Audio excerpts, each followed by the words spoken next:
Favorite School Group. We are on to chapter 14 today. The next day, Ida and Felix stayed home.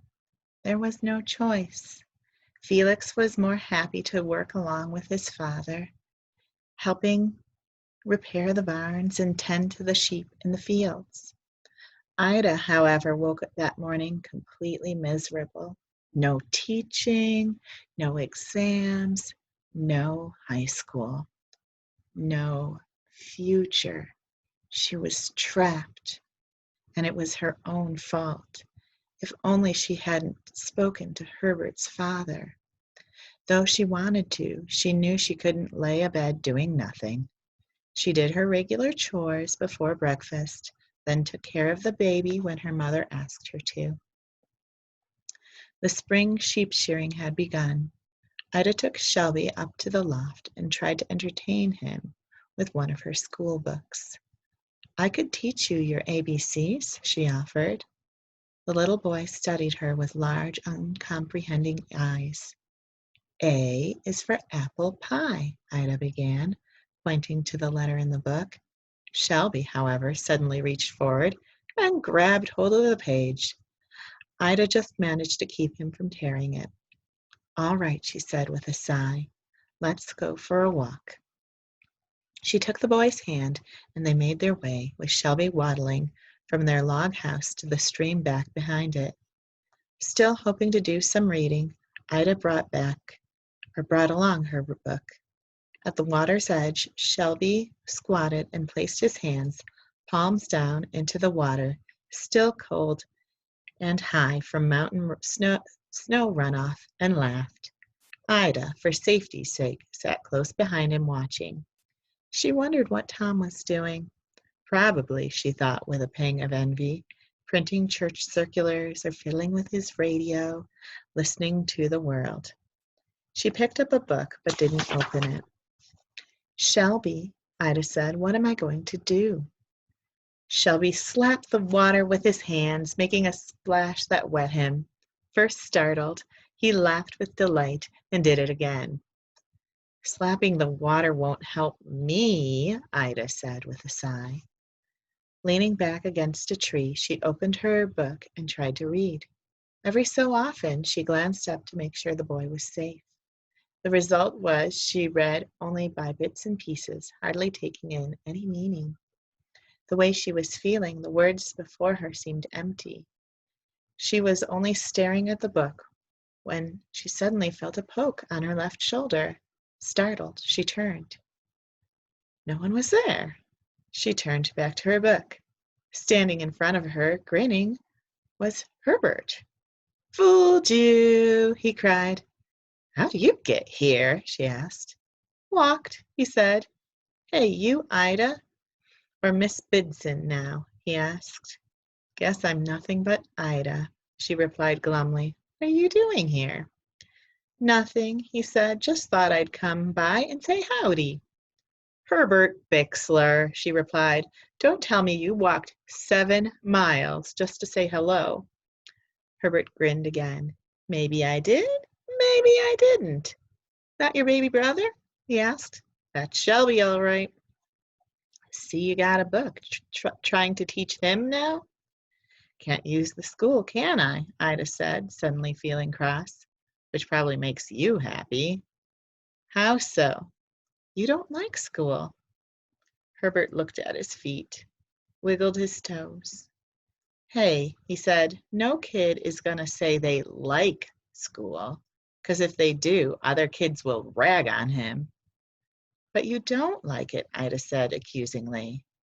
Herbert still didn't look up. "Come on, Ida. There's lots of work on my dad's place," he said.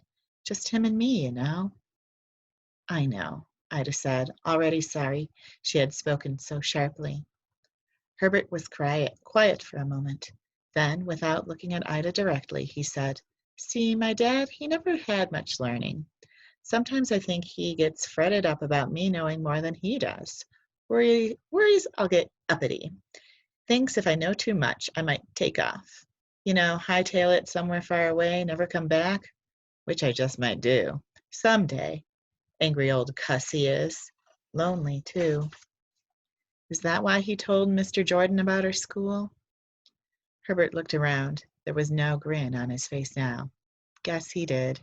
Wasn't me who told Dad about it, though. Knew he'd object. You told him. He was pretty sore, called me a liar. Then, a couple days ago, he told me how stupid I was. I got so mad I let him know something about my learning. How did you do that? Herbert grinned. I just stood there, pitching hay, and recited that whole darn speech from Shakespeare. You know, the one in the reader from Julius Caesar, the one Tom couldn't understand. Friends, Romans, countrymen, lend me your ears. I come to bury Caesar, not to praise him. Ida, feeling her anger melt, laughed and clapped her hands. I didn't know you knew that speech, she said. How many years have I been going to that school, and how many kids had to learn that speech? I guess I heard it enough, didn't I? Anyway, Herbert went on, I was going on like that, mighty high and powerful.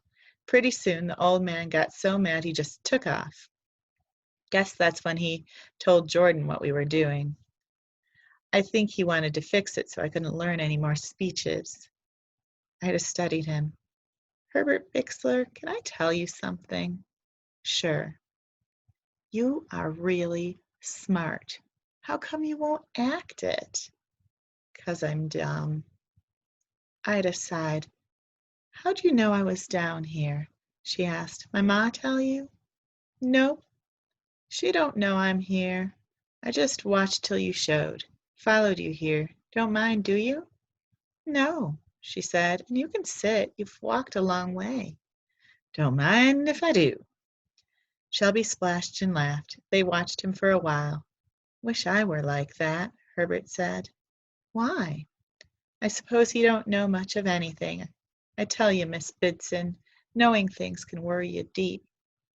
I never saw you worried. Maybe not before. Ida considered him anew. Herbert looked very serious. But if you did worry, she asked carefully, what kinds of things would you be worried about now?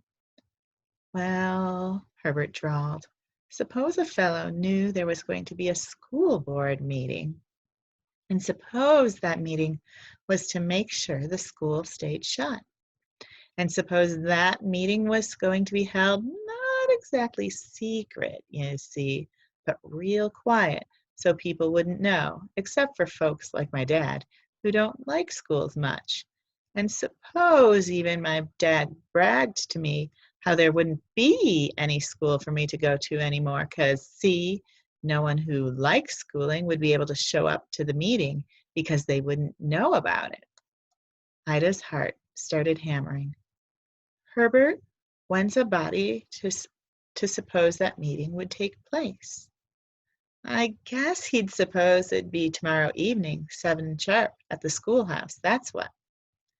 Herbert Bixler, is that what you suppose? I do, Miss Bidson. Herbert returned with a grin. I surely do. And what would you do about it?